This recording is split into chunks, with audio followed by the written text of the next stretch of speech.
चलिए भाई, सोमवार की सुबह एक नए और एक बेहद इंटरेस्टिंग और इंपॉर्टेंट हफ्ते की आज से शुरुआत होने जा रही है।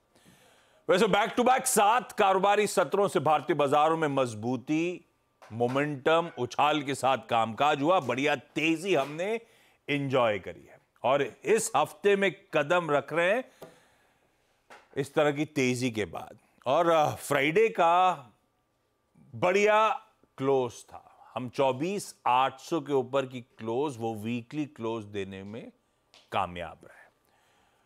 अच्छा, फ्राइडे की क्लोज से थोड़ा सा गणित दिखाता हूं आप लोग, वो इंपॉर्टेंट है इस हफ्ते, शायद आज के लिए और इनफैक्ट इस हफ्ते के लिए तो पक्का।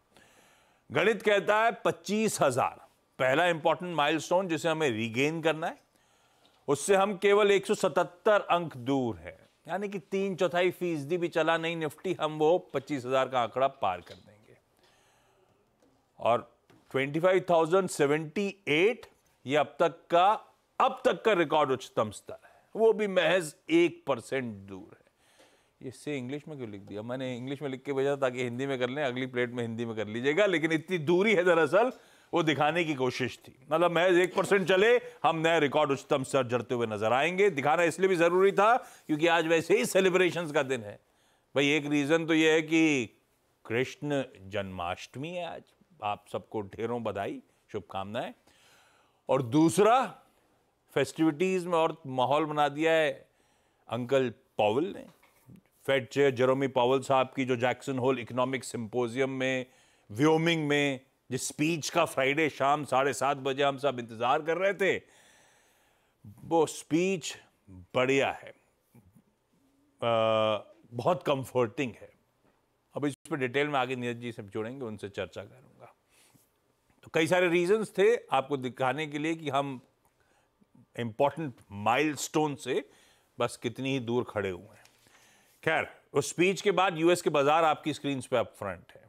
ये फ्राइडे को 7:30 बजे शाम को स्पीच थी, उसके जस्ट बाद यूएस के मार्केट्स खुले और ये हैं समीकरण आपकी स्क्रीन पे। 1 से लेकर 1.5% तीनों बेंचमार्क्स फ्राइडे को मजबूती के साथ कामकाज करते हुए नजर आए। तो हो सकता है बढ़िया ग्लोबल इक्वेशन के बीच पहली चीज ये 8वां स्ट्रेट ट्रेडिंग सेशन हो सकता है मजबूती का, और क्या पता दिन कैसा पैन आउट करेगा। हो सकता है एक और रीजन बन जाए स्क्रीन पे फिर सेलिब्रेशन का। खैर, फेड रिएक्शन अपनी जगह, जिस पे आगे बातचीत करूंगा, इस हफ्ते का वैसे भी इंपॉर्टेंट समझा देता हूं। ये लास्ट, अब ये हफ्ते का जो गुरुवार आने वाला है वो इस मंथ का लास्ट है। तो अगस्त सीरीज की मंथली यानी कि एक्सपायरी की हम लोग तैयारी कर रहे होंगे।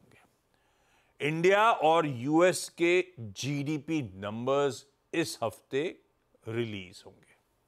दोनों इंपॉर्टेंट, हमारे लिए हमारा और दुनिया के लिए अमेरिका का। एक थर्सडे को आना है, एक फ्राइडे को आना है।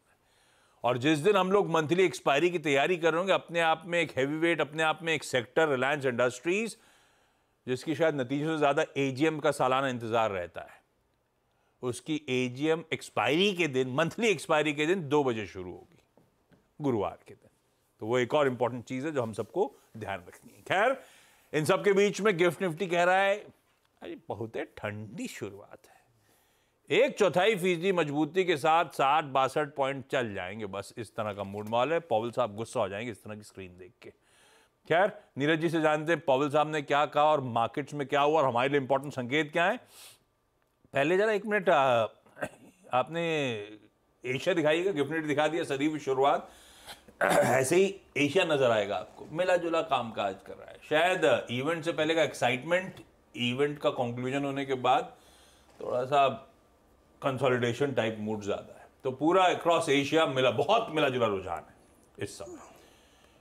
यूएस का हैंडओवर तो दिखाया था मैंने आपको कि 1-1.5% ऊपर था। इंट्राडे चार्ट्स प्लीज डाउ की रखिएगा स्क्रीन पे। चला, ठंडा पड़ा, वापस उन लेवल्स को रिगेन करा, इस तरह का मूड था। ऐसा नहीं हो कि एक तरफा ट्रेंडिंग डे यूएस में बन गया उस स्पीच अनाउंसमेंट के बाद। इंट्राडे चार्ट नहीं दिखाएंगे क्या? तब आपको दिखेगा। खैर, हम डाइजेस्ट करके गए थे 1/3 से 3/4% तेजी। तो जो डाइजेस्ट किया था उससे तो बेहतर ही समीकरण है यूएस का। देखिए, एक तरह ऐसा नहीं लगा, वो स्पीच थी बहुत इंटरेस्टिंग। पावेल साहब इससे क्लियर शब्दों में शायद बोल नहीं सकते थे, नीरज जी बताएंगे। अंग्रेजी में बोले तो मुझे ज्यादा समझ में नहीं आया। नीरज जी, गुड